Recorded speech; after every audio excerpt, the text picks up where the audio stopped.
Il est 13h, bonjour à tous. Merci de votre attention. Tout de suite, les titres à la une de l'actualité.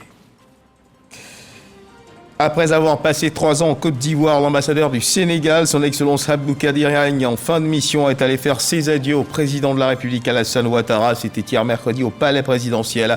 Le résumé de cette rencontre avec notre reporter Jérôme Kofi Abola. Petite et moyenne entreprise, quelle stratégie pour la redynamisation du secteur? C'est autour de cette question que le ministère du Commerce et ses partenaires financiers et non financiers se sont retrouvés pour échanger. Des PME présentées comme le moteur de l'économie nationale avec 95% des entreprises, mais qui peinent à bénéficier d'un accompagnement financier et d'un encadrement adéquat. Dans l'actualité internationale au Bénin, dénonçant des fraudes, le principal parti d'opposition a rejeté ce jeudi les résultats provisoires des élections législatives qui donnent la victoire au camp du président Patrice Talon. Voilà pour l'essentiel.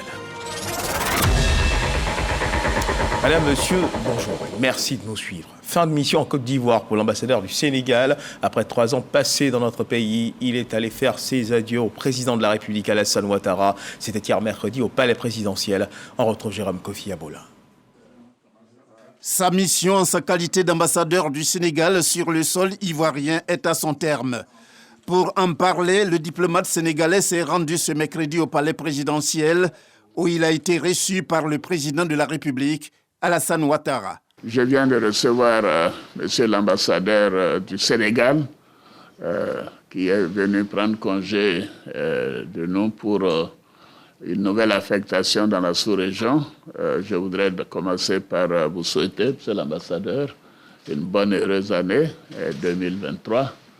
Et tout le monde connaît les relations spéciales entre le Sénégal et la Côte d'Ivoire, des relations vraiment de longue date particulière du fait de l'intimité entre nos deux premiers chefs d'État, le président Senghor et le président Houphouët-Boigny. Nous sommes attachés à ces excellentes relations avec le peuple sénégalais et avec le Sénégal, et aussi lui dire ma proximité, mon amitié pour le président Macky Sall, et souhaiter que cette année soit une année de paix pour nos pays, pour la sous-région, une année de plus forte intégration, et me réjouir de tout ce que nous faisons ensemble. À l'instar du président de la République, l'ambassadeur du Sénégal a rappelé les liens très forts entre le Sénégal et la Côte d'Ivoire. Je voudrais, à la suite de son Excellence, Monsieur le Président de la République, dire que je suis venu le saluer ce jour à l'occasion de la fin de ma mission en Côte d'Ivoire. Le Sénégal et la Côte d'Ivoire entretiennent une relation exemplaire, et ça, c'est quelque chose qui date de très longtemps. Le Sénégal et la Côte d'Ivoire sont un peu les locomotives de la région. C'est quasiment 50% et plus de la masse monétaire de la région. Et lorsque ces deux pays-là coopèrent bien, s'entendent bien, c'est le cas sur tous les sujets, cela ne peut être que de bon augure pour l'ensemble de la région. C'est après avoir passé 3 bonnes années sur les bords de la lagune ébriée que le diplomate sénégalais va quitter la Côte d'Ivoire. Et on reste au palais présidentiel où le président de la République, Alassane Ouattara, a reçu en audience Nikos Dendias, le ministre grec des Affaires étrangères. Les échanges entre les deux personnalités ont porté sur le renforcement de la coopération entre les deux pays. On retrouve Jérôme Kofi Abola. Le train de développement de la Côte d'Ivoire, sous le leadership du président de la République, Alassane Ouattara, ne passe pas inaperçu et attire vraiment. La Grèce est l'un des pays qui désire y embarquer. Reçu ce mercredi au palais présidentiel de la République de Côte d'Ivoire, le ministre des Affaires étrangères de la Grèce et le président ivoirien Alassane Ouattara ont fait un large tour d'horizon à ce sujet. Selon le ministre grec des Affaires étrangères, la Grèce est tout à fait disposée à prendre sa part en ce qui concerne le développement de la Côte d'Ivoire dans le cadre du renforcement des relations entre les deux pays. Je suis là donc pour renforcer les relations économiques entre la Côte d'Ivoire et la Grèce, et notamment travailler au renforcement de la présence économique de la Grèce en Côte d'Ivoire. Il faut dire que nous apprécions le développement qui est en train de s'opérer en Côte d'Ivoire et auquel nous aimerions participer. Le ministre des Affaires étrangères de la Grèce a par ailleurs évoqué l'idée d'une visite du président ivoirien dans son pays. Pour lui, la Grèce va être grandement honorée de voir le président Alassane Ouattara effectuer une visite officielle, comme le veulent les autorités grecques. Et dans la dynamique du renforcement des relations de coopération entre la Côte d'Ivoire et la Grèce, les deux pays ont signé 2 mémorandums d'entente qui portent sur la formation diplomatique et la consultation politique. Mémorandum signé par les ministres des Affaires étrangères de Côte d'Ivoire, Candia Camara, et de Grèce, Nikos Dendias. Reportage. La Côte d'Ivoire et la Grèce renforcent leur coopération bilatérale. Après avoir été reçus par le président de la République, le ministre des Affaires étrangères grec et la ministre d'État, ministre des Affaires étrangères, de l'intégration africaine et de la diaspora, signent 2 mémorandums d'entente portant sur la formation diplomatique et la consultation politique. Qu'il me soit permis de me réjouir des importants efforts fournis par les experts qui ont travaillé sans relâche, tant du côté ivoirien que de votre côté, sur ces 2 textes en vue de permettre leur signature ce jour. Je reste convaincu que cette importante étape que nous venons de franchir imprimera une nouvelle dynamique aux relations d'amitié et de coopération entre nos 2 pays. Des signatures qui viennent relancer les relations entre les 2 pays. En tant que ministre grec, mon rôle est d'intensifier les relations entre la Côte d'Ivoire et d'inviter les investisseurs grecs à venir investir en Côte d'Ivoire. La Grèce et la Côte d'Ivoire entretiennent depuis longtemps une tradition de solidarité, marquée par des actions dans les domaines, entre autres, de l'éducation, la formation et l'humanitaire. Mais ces 3 dernières années, le volume des échanges globaux entre les 2 pays est passé de 46,68 milliards de francs CFA en 2019 à 33,888 milliards de francs CFA en 2021.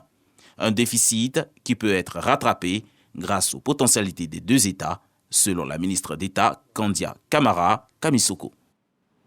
Un reportage de Laure Goretti commenté pour vous par Jean-Marc Djadji. Sachez également que la ministre d'État, ministre des Affaires étrangères, de l'intégration africaine de la diaspora, a eu une rencontre avec le corps diplomatique pour les perspectives 2023. Une rencontre qui a permis de faire le point des actions gouvernementales pour la paix, la sécurité et la cohésion en Côte d'Ivoire. La ministre d'État, ministre des Affaires étrangères, Candia Camara, évoquait le bon dénouement de l'affaire des 46 soldats en remerciant les acteurs et les représentants des pays représentés.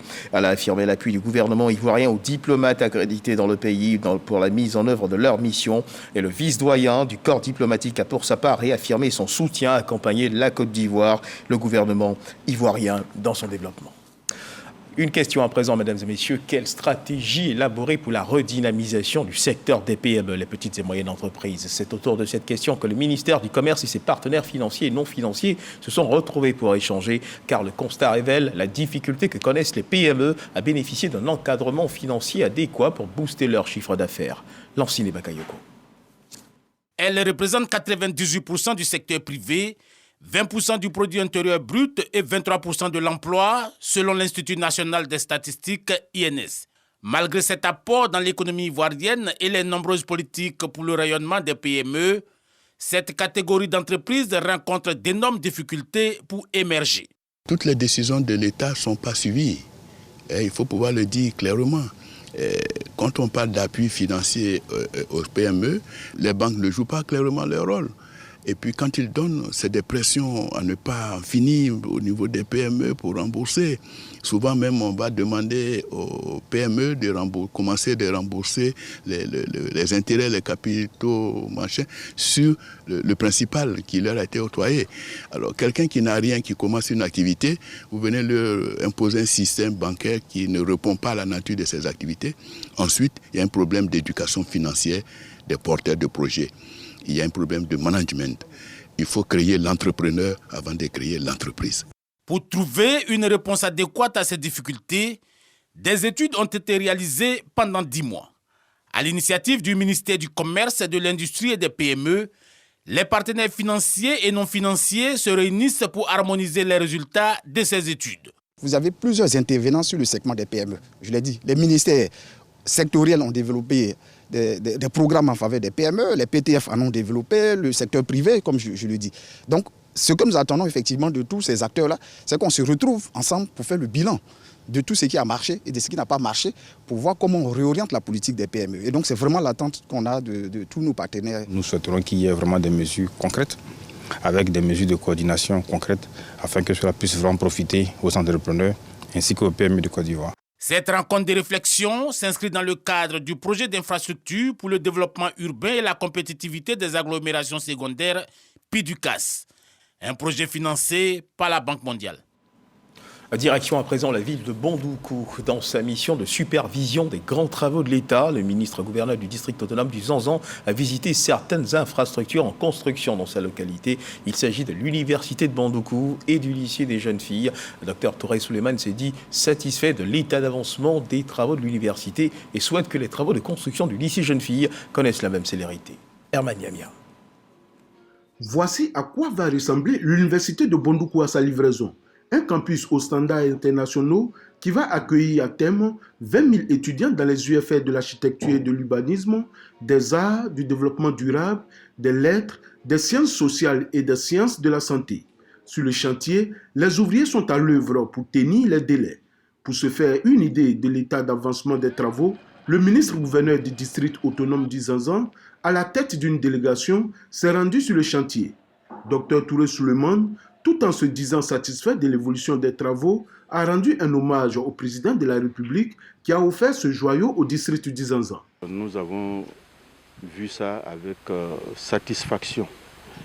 Ce qui nous a surtout satisfait aussi, c'est la rigueur des ingénieurs. Ils ont mis le cap sur la qualité, sur ce qui est écrit dans les cahiers de charges, au point qu'ils ont eu à refuser certains matériaux qui ont été mis à leur disposition par l'entreprise chinoise. Les travaux de construction de l'université de Bondoukou sont à 60% de taux de réalisation avec les grosses œuvres achevées.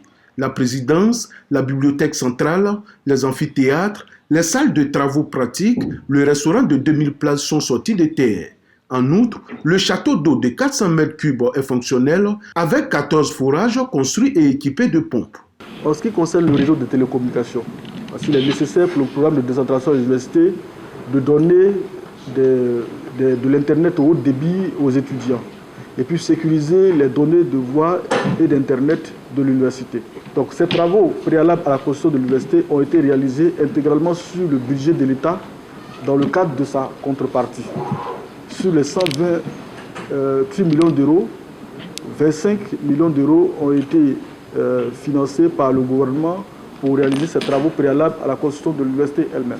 Après l'université de Bondoukou, le ministre-gouverneur du district autonome du Zanzan, qui avait à ses côtés les autorités municipales, s'est rendu sur le site où est en construction le lycée jeunes filles avec internat initié par le ministère de l'Éducation nationale. Dr Touré Souleymane a également visité le musée de Bondoukou, réhabilité par le conseil municipal, de même que le chantier de construction de la piscine municipale. Et retour sur Abidjan pour parler de la direction de la vie scolaire du ministère de l'Éducation nationale et de l'alphabétisation qui effectue des visites de suivi et de contrôle de sensibilisation sur le terrain pour une école de qualité. Au titre de l'année 2022-2023, eh bien, la phase de lancement de ces activités a été marquée par la visite d'une délégation de cette direction au marché scolaire de la commune de Koumassi, des marchés scolaires exhortés à observer les mesures d'hygiène. Godefroy Okambawa. C'est l'heure de la récréation. Nous sommes au lycée moderne de Koumassi. C'est dans cet espace que de nombreux élèves prennent leur déjeuner. C'est un marché scolaire. Et ici, les vendeuses sont soumises à des obligations. Maintenir l'environnement propre et surtout proposer des repas de qualité et qui répondent aux normes d'hygiène. Nous sommes des vendeuses au sein de l'établissement. Et il y a des produits qu'on ne vend pas. Surtout le lait. Parce que le lait est une matière très délicate pour les enfants. Nous aussi, au lycée moderne de Koumassi, nous avons la vie des enfants à main. Donc on ne joue pas avec la nourriture, tout ce qui est quotidien dans le lycée moderne de Koumassi.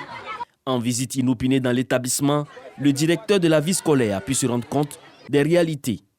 Une sortie qui s'inscrit dans le cadre des visites des marchés scolaires. Comme ce sont des produits chimiques, ces produits-là peuvent être mortels pour nos enfants. Au complexe scolaire méthodiste de la commune, la délégation échange avec les commerçantes pour leur expliquer l'intérêt de cette opération. Il y a des produits qui sont dangereux, comme les bonbons et autres. Et il y a aussi des aliments dont la consommation est délicate pour nos élèves. Il faudrait que pour cela, la présidente qui est juste à côté, avec monsieur le proviseur et les éducateurs, veille à ce que ce soit des repas chauds qui soient servis à nos élèves. Cette opération se déroule simultanément dans les établissements scolaires des 4 directions régionales d'Abidjan. Elle se poursuivra jusqu'à la fin de l'année scolaire. Comment évolue la Covid-19 en Côte d'Ivoire? Le point dans un instant.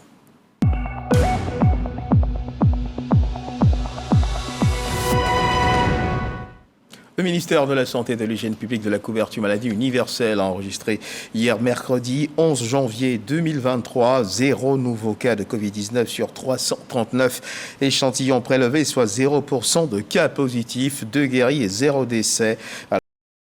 Du 11 janvier 2023, la Côte d'Ivoire compte donc 87 960 cas confirmés, donc 27 120 personnes guéries, 833 décès et 9 cas actifs. Le nombre total d'échantillons est de 1 666 968 le 10 janvier 2023. 5 556 doses de vaccins ont été administrées, soit un total de 24 300 347 doses du 1er mars 2021 au 10 janvier 2023.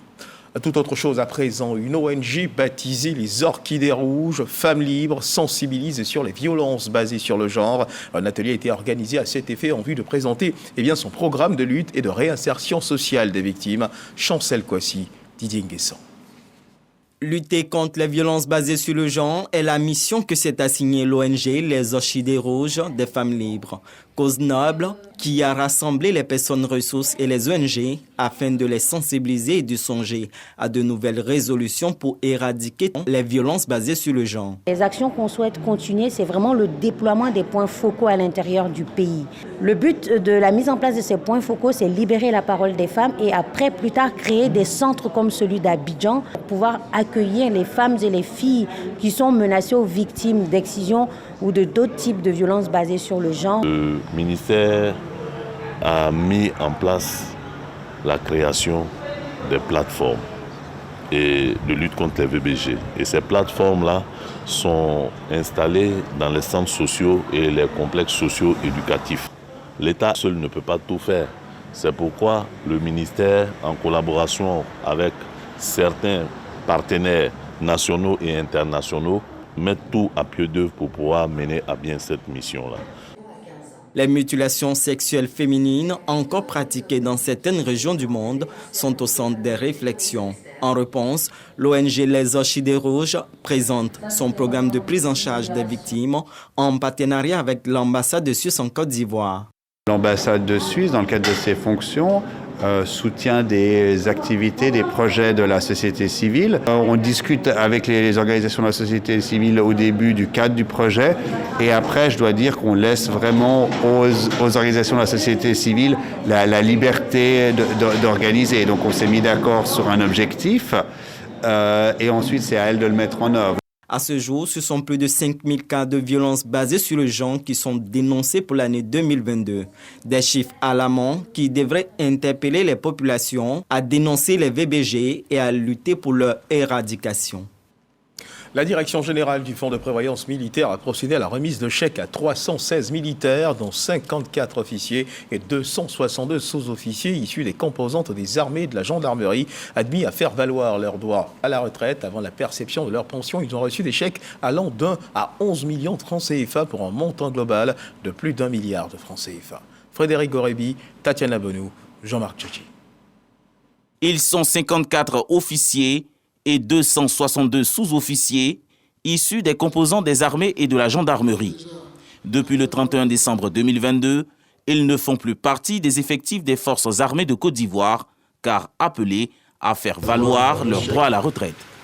Avant la perception de leur pension, le Fonds de prévoyance militaire remet à chacun un chèque, fruit de leur cotisation. La vision de ceux qui l'ont mis en place, nos aînés, comme on les appelle chez nous, nos ancêtres, C'est pour soulager un peu l'État et pour la prise en charge sanitaire des militaires.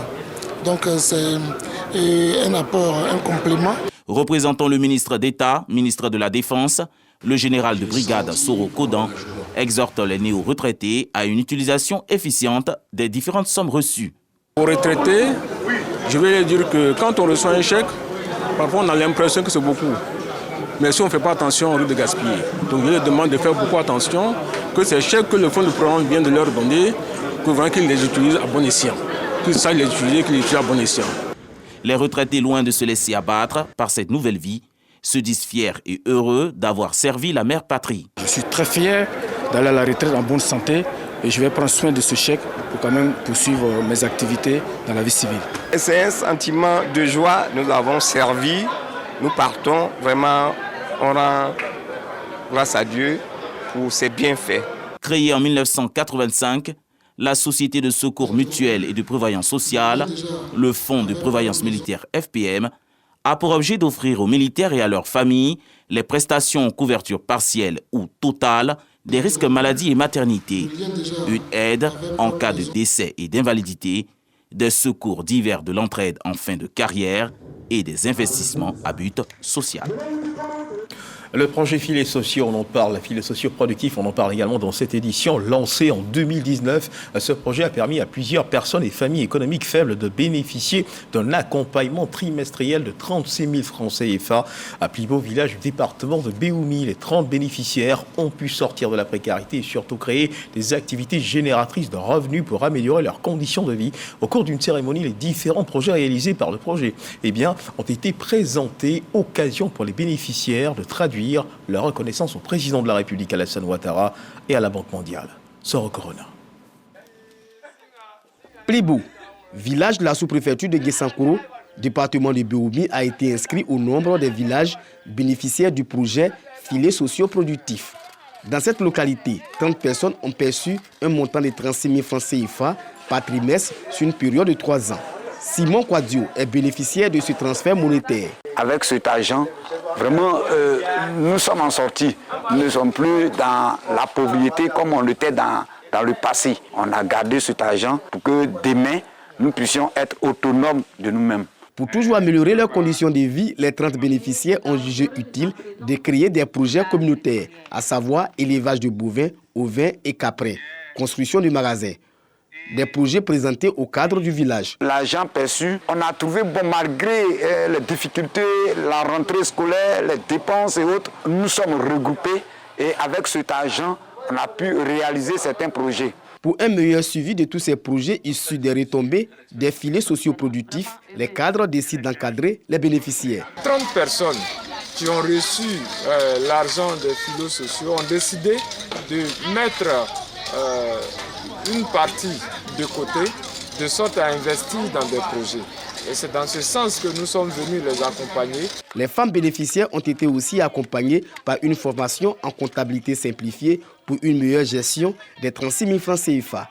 Avec la formation du groupe Filets sociaux, aujourd'hui, nous savons que si nous avons 10 000, nous avons 20 000, nous savons comment gérer cet argent.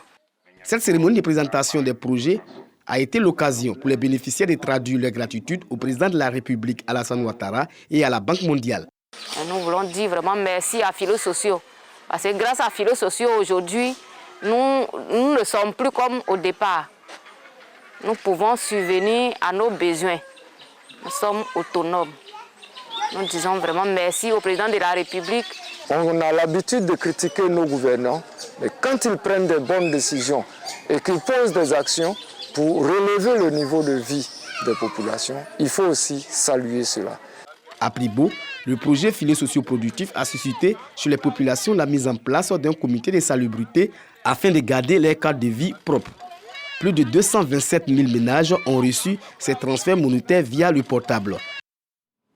Un mot de culture dans cette édition. Experts et professionnels de l'industrie musicale se sont réunis à l'Institut français dans la commune du Plateau. Cela à l'occasion de la 2e édition du premier salon de la musique d'Abidjan. Au centre des échanges, des panels et ateliers de réflexion sur la professionnalisation et la digitalisation de l'industrie musicale autour du thème « La musique, facteur d'inclusion économique et sociale ». Serge Fakam Didi, Amadou Kwasi. La musique, facteur d'inclusion économique et sociale, c'est autour de ce thème que s'est tenue la 2e édition du SAMA, le Salon de la musique d'Abidjan. Cadre d'échange et de réflexion sur les enjeux de l'organisation de l'industrie musicale en Côte d'Ivoire. Le SAMA veut impulser une dynamique de professionnalisation et de restructuration de l'industrie musicale. L'objectif clé du SAMA, c'est agir pour la professionnalisation et le développement de l'industrie musicale en Côte d'Ivoire. C'est vrai que la musique est ludique, mais c'est important de rappeler que la musique est lucrative au fait. Donc c'est important de maîtriser tous les mécanismes, de maîtriser tous les leviers pour travailler aisément dans ce secteur-là. On a animé un panel qui parlait un peu de la situation socio-économique des managers et que le secteur, il pouvait vivre de ça. Et j'ai essayé d'expliquer que oui, si on peut vivre de son métier, si on s'organise comme il se doit et aussi ne pas vouloir vivre plus que les moyens dont il dispose. La professionnalisation du management artistique africain, la rémunération de la copie privée sont autant de thèmes évoqués lors de ce salon. Les droits de reproduction mécanique, c'est-à-dire tout ce qui concerne les copies physiques des œuvres, tendent à disparaître. Tout est numérisé, tout est sur les plateformes et c'est là-bas qu'il faut aller chercher ces droits-là. Et malheureusement, pour le moment, en Côte d'Ivoire, nous n'arrivons pas véritablement à le faire. Et ce salon a été une aubaine pour nous d'envisager donc les pistes, de voir les solutions. Nous connaissons l'importance qu'il y a de pouvoir vivre de la culture. Et pour que nous puissions vivre et profiter des fruits de ce métier, il va sans dire que nous devons être organisés, sortir de l'informel pour aller vers la professionnalisation. Le SAMA, premier salon de la musique en Côte d'Ivoire, une plateforme de célébration de la musique, a réuni sur une même scène plusieurs groupes artistiques, dont le groupe Zouglou, Révolution. Sport football, à chaque sortie de l'équipe nationale de football, on les entend faire du grabuge dans les gradins. Le comité national de soutien aux éléphants a remis son plan d'action au ministre des Sports, Danro Paulin-Claude. Cette action s'inscrit dans la dynamique de ce comité de soutenir les éléphants de Côte d'Ivoire à la CAN 2023 reportée en janvier 2024. Ce comité entend relever le défi de la mobilisation de l'animation pour la victoire des éléphants à cette compétition Made in Côte d'Ivoire. Arsène Kwasi, Jean-Sylvain Ressot.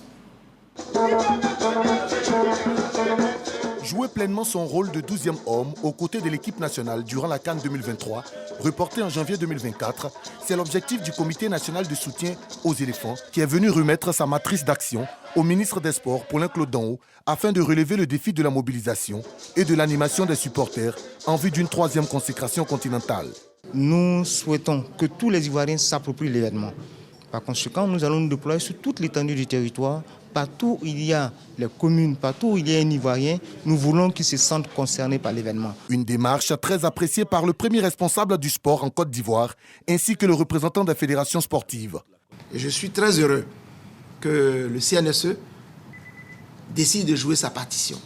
J'apprécie le chronogramme que vous venez de proposer, qui montre un déploiement sur l'ensemble de la Côte d'Ivoire, pour amener tous les Ivoiriens à être des supporters des éléphants et à participer au rayonnement de la Côte d'Ivoire et décliner l'identité réelle de la Côte d'Ivoire, qui est une terre de fraternité, de brassage et d'hospitalité. Je vous souhaite beaucoup de succès dans tout le travail que vous allez entreprendre à travers toute la Côte d'Ivoire. Nous souhaitons que dès aujourd'hui, on sente que la CAN se fera en Côte d'Ivoire en janvier 2024. Mais avant le rendez-vous de la CAN qui se profile à l'horizon, le CNSE nourrit l'ambition de confirmer son statut de champion d'Afrique de l'animation lors du CHAN en Algérie, où les éléphants locaux entreront en lice ce samedi face au Sénégal. Et dans l'actualité internationale au Bénin, le principal parti d'opposition béninois dénonçant des fraudes législatives a rejeté ce jeudi les résultats provisoires des élections législatives qui donnent la victoire au camp du président Patrice Talon. Selon ces résultats publiés la veille par la Commission électorale nationale autonome, la CNA, la mouvance présidentielle a remporté 81 des 109 sièges au Parlement contre 28 au principal parti d'opposition, les démocrates. Les résultats définitifs sont attendus demain vendredi 13 janvier 2023. Et c'est sur ces mots que se referment les pages de cette édition. Merci de nous avoir suivis. Agréable début d'après-midi. Dieu garde la Côte d'Ivoire.